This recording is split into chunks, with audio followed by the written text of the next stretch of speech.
Eu já esperava que você trouxesse a graça como oposição a toda a forma de teologia retributiva, mas como é que fica a teoria da predestinação para você? Para mim, sendo você de origem presbiteriana. Isso para mim, o poder que emanava do interior, da resplandecência da vida, do amor, da sinceridade, da justiça do reino de Deus, que transcendia em muito a dos escribas e fariseus e a do Império Romano. Então, as pessoas estavam sendo chamadas, aquelas que iam crendo, não para se alienarem, porque Jesus disse, por outro lado, vós sois o sal da terra, mas para se diluírem na sociedade humana. Mas assim, os seres humanos normalmente sendo uma religião... espiritualidade, então não dá poder.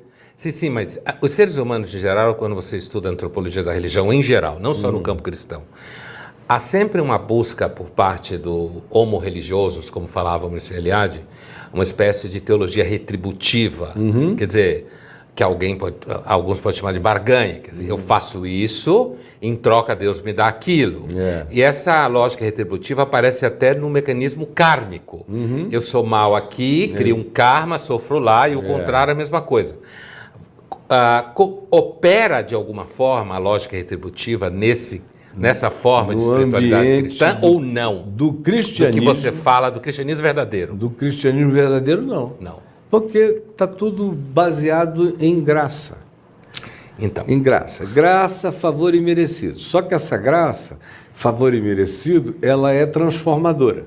Se você entende que existir é graça, que o universo é graça, porque é criado ex nihilo, logo é trazido do nada, ele não tem mérito fenomenológico para existir, tudo é graça. Mas essa graça tem que frutificar. Como ela é graça que se derrama sobre mim, mas ela não é um conceito, ela é entendida como espírito, vida. Ela produz transformação, e essa transformação é frutificante em todos os sentidos. Mas não há uma barganha, porque o princípio da barganha é quebrado já na ideia e na certeza de que, se vem de Deus, não pode ter sido porque o meu mérito trabalhou nesse processo. E não é uma eleição para alguns, é um derrame extravagante de bondade para todo mundo, em qualquer lugar. E no meu caso especificamente, a minha tese de ordenação ao ministério presbiteriano foi a salvação fora da religião. A vida inteira eu enxerguei que a religião era um empobrecimento absurdo. Religião no sentido institucional, eclesial? Em qualquer sentido, porque a própria ideia de religião é do homem se religando a Deus. E no Evangelho é Deus vindo ao encontro do homem, o processo é invertido. Então, e como fica a tua origem presbiteriana, o caminho da graça? Eu já esperava que você trouxesse a graça como oposição a toda a forma de teologia retributiva, mas como é que fica a teoria da predestinação para você? Para mim, sendo você de origem presbiteriana. Isso para mim e nada é a mesma coisa, porque foi uma doutrina trazida por pessoas que creram por razões diferentes nela, mas que eram seres de física newtoniana. Então, para mim, a física quântica acabou com essa história de predestinação, porque passado, presente e futuro estão em estado de simultaneidade.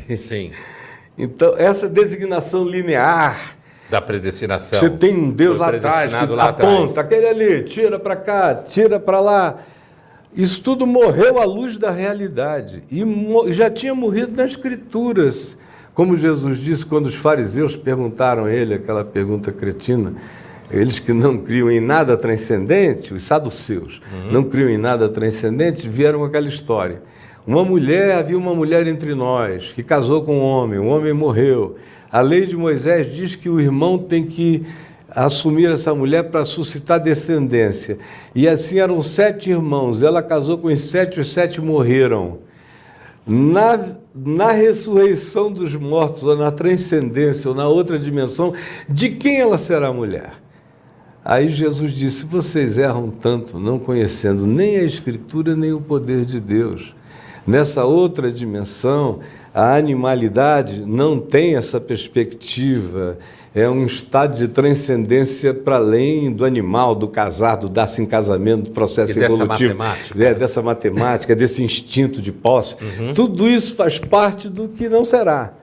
Agora, vocês erram não conhecendo a Escritura, porque lá está dito: eu sou o Deus de Abraão, eu sou o Deus de Isaac, eu sou o Deus de Jacó, quando todos eles já eram mortos e nenhum deles é tratado no passado, mas sim no presente, porque para Deus todos vivem.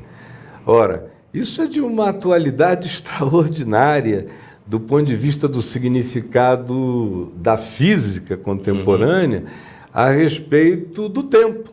Então a predestinação se origina também numa época em que só se podia pensar em Deus a partir de lógicas bem lineares. Sei.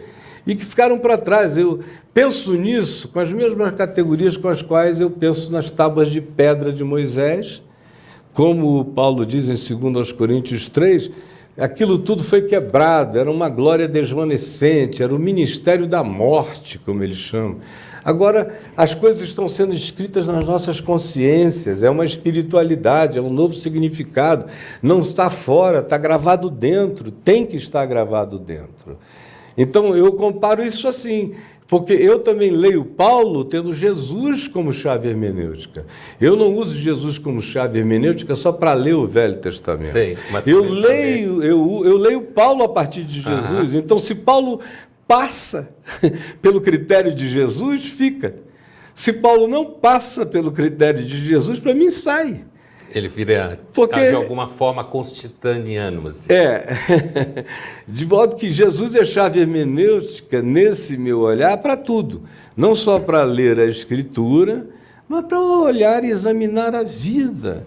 E tudo fica tão absolutamente conectado. Quanto mais a ciência cresce, para mim, mais o Evangelho se rejuvenesce e se reatualiza dia a dia. Então você acha que em algum momento a ciência marcha?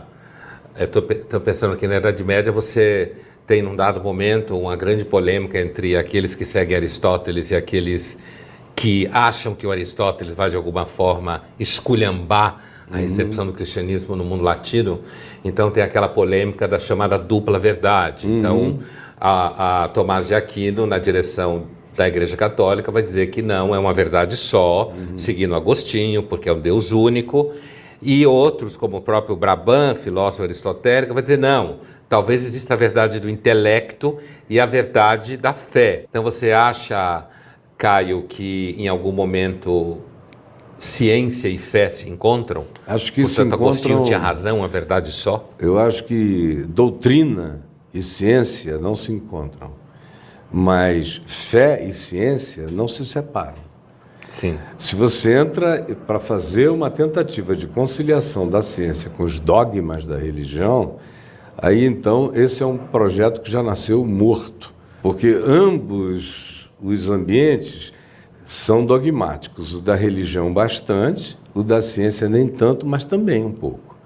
Agora, o que eu vejo que é inevitável e é uma verdade só, porque se há Deus e Deus criou todos os universos e dimensões possíveis, isso tudo tem que ser coerente com o ensino de Jesus. Não dá para ter uma esquizofrenia de nenhum nível. Tem que haver uma unidade crescente.